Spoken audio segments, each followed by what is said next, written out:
Évidemment, Momo. Si tu demandes de répartir l'héritage avec un sixième pour chaque parent, deux tiers pour les deux filles et un huitième pour la femme, eh ben ça fait un huitième de trop. Après, faut pas s'étonner qu'il y ait de l'inflation si on fait marcher la machine à billets dès qu'un mec y passe. Oui, d'accord. Je te laisse annoter le bouquin et j'espère que tu vas aussi corriger les autres trucs immondes qu'on trouve à l'intérieur, hein. Ouais, c'est ça. Bisous. Ciao. Service après-vente de l'archéologie, bonjour. Oui, bonjour, Guillaume Ronrel, blagueur en satellite naturel. Dites voir, le jour de mes 17 ans, alors j'ai pris un bus pour me rendre dans le pub le plus célèbre de Charleroi, en me débrouillant pour arriver juste un peu avant minuit, afin de passer les portes du pub à 18 ans tout pile. Alors, pub et bus, on est un peu loin de mon sujet là, mais allez-y pour voir. Et alors, une fois arrivé à l'arrêt de bus, le chauffeur nous dit Terminus Postquem, le premier pub de votre vie. Alors moi, j'ai pas fait gaffe évidemment, et arrivé devant le pub, le videur me dit que je ne peux pas rentrer parce que je n'ai pas 18 ans. Oui, je vois d'où ça vient. C'est un problème de jalon chronologique. Ah, le problème viendrait donc de moi du coup. Non, non. Je pense que c'est surtout votre chauffeur de bus qui a un gros souci avec les dates et les calendriers. Ah ok, mais qu'est-ce que je peux faire pour rentrer dans mon pub moi alors? À tout hasard, est-ce que vous avez essayé de lui offrir un almanach à la Gon? Attendez, un quoi?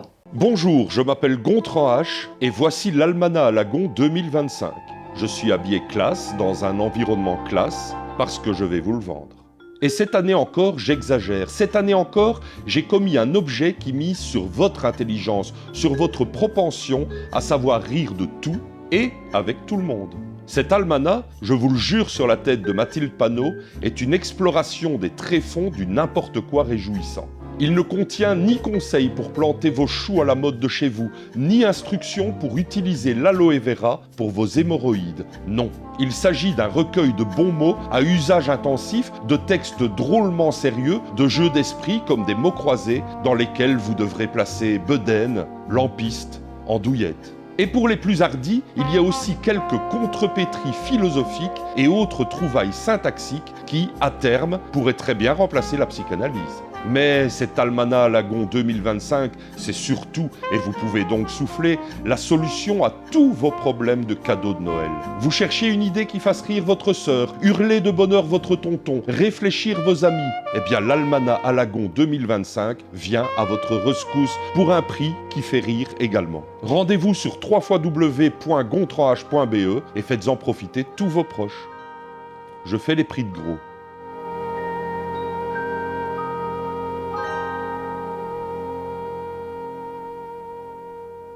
Ah ok, merci. Du coup, je vais voir ce que je peux faire alors. Sinon, vous pouvez juste lui demander de dire terminus antequem plutôt que postquem. C'est vrai que j'ai pas trop compris ce qu'il a dit à ce moment-là, et je ne comprends pas tellement votre réponse non plus. C'est dommage, parce que c'est le seul point qui fait que j'ai pas encore accroché. Ah mais attendez, c'est pas très gentil ça. Mais c'est pas une question d'être gentil ou pas, monsieur. Là, vous appelez le service après-vente de l'archéologie. Donc vos histoires de bus et de pub, à moins qu'elles ne soient antiques ou médiévales, ça m'intéresse autant que la dernière vidéo d'Astronico, vous voyez. Alors pourquoi est-ce que vous avez pas encore raccroché? Déjà, parce que j'ai mon chef en double écoute. Bonjour monsieur Huminati. Oui, il aime bien qu'on lui dise bonjour. Et surtout, parce que vous avez parlé de terminus postquem. Et ça, c'est un sujet qui m'intéresse. Pourquoi ça? Vous vous intéressez à mon chauffeur de bus? Non, j'ai pas de vue particulière sur votre chauffeur de bus. Par contre, ce qu'il a dit, ça m'intéresse. Parce que cette histoire de terminus, c'est un élément capital pour comprendre comment fonctionne la chronologie en archéologie et plus généralement en histoire. On parle de terminus antequem et postquem. Derrière ces mots qui paraissent compliqués se cachent en réalité des choses bien simples. Ces terminus sont des jalons de datation. Le terminus antequem, c'est la date jusqu'à laquelle un événement a pu se produire, mais il n'a pas pu se passer après cette date. Le terminus postquem, c'est la date à partir de laquelle un événement a eu lieu, mais il n'a pas pu se produire avant. C'est clair pour vous? En vrai, là comme ça à chaud, pas tant que ça. Et si je vous explique le tout avec de la pâtisserie, c'est plus clair ou pas? Bon, on va dire que oui, et je vais directement prendre l'exemple de notre chère forêt noire. Vous le savez, un site archéologique, c'est comme une forêt noire. On y voit se succéder des couches de copeaux de chocolat, de génoise, de crème, de génoise, de crème, de génoise, de crème avec des cerises, et ainsi de suite. Admettons que dans une couche de crème, on trouve une pièce frappée à l'effigie de l'empereur romain Claude. Vous le savez peut-être, Claude a régné entre 41 et 54 après Jésus-Christ. Donc, si on trouve cette monnaie antique, qu'est-ce que ça peut nous dire sur cette couche de crème? Que cette couche daterait d'entre 41 et 54. C'est pas mal, mais non. L'intuition est bonne, mais cette monnaie nous donne un terminus post-quem. La monnaie étant frappée de Claude, elle ne peut pas dater d'avant lui. Mais ce n'est pas parce que Claude meurt en 54 que le terminus antequem est daté en 54. Parce que rien ne dit que la pièce n'a pas été gardée pendant 100 ans avant d'être perdue ou enterrée. Donc la couche de crème, elle date d'entre 41 et aujourd'hui, en gros. C'est tout à fait ça. Et pour pouvoir cadrer un peu plus la datation de cette couche, on peut se servir des couches voisines.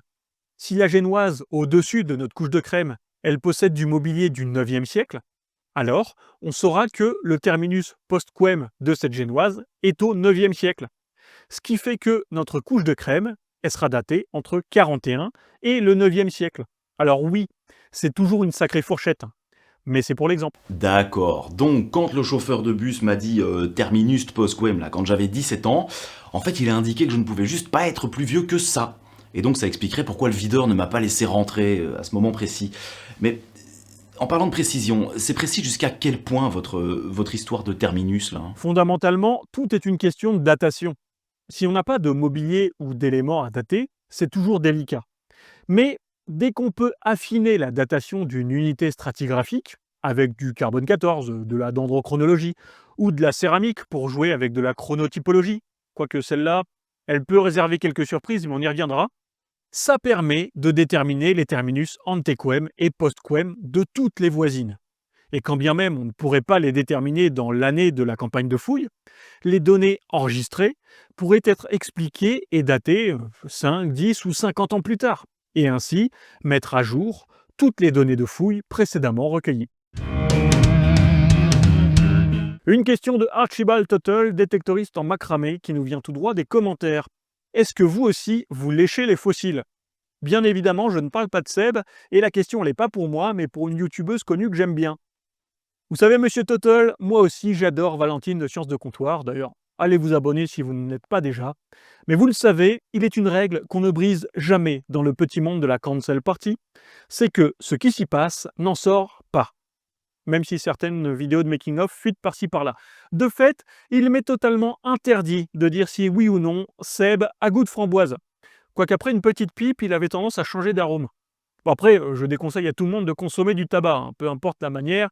C'était juste une expérience étrange, qui n'a pas eu lieu bien entendu. Concernant le fait de lécher ou non des fossiles, en archéologie, nous ne jouons pas avec des fossiles, qui sont le terrain de jeu favori des paléontologues, pas des archéos. Donc non, nous ne faisons pas ça. La réponse aurait pu être tout autre si nous avions parlé de sépulture, parce que certains estiment que l'os est plus poreux que la céramique et donc qu'il doit coller à la langue. Mais ces petites manies à la frontière entre la légende urbaine et la farce se perdent de plus en plus sur les chantiers.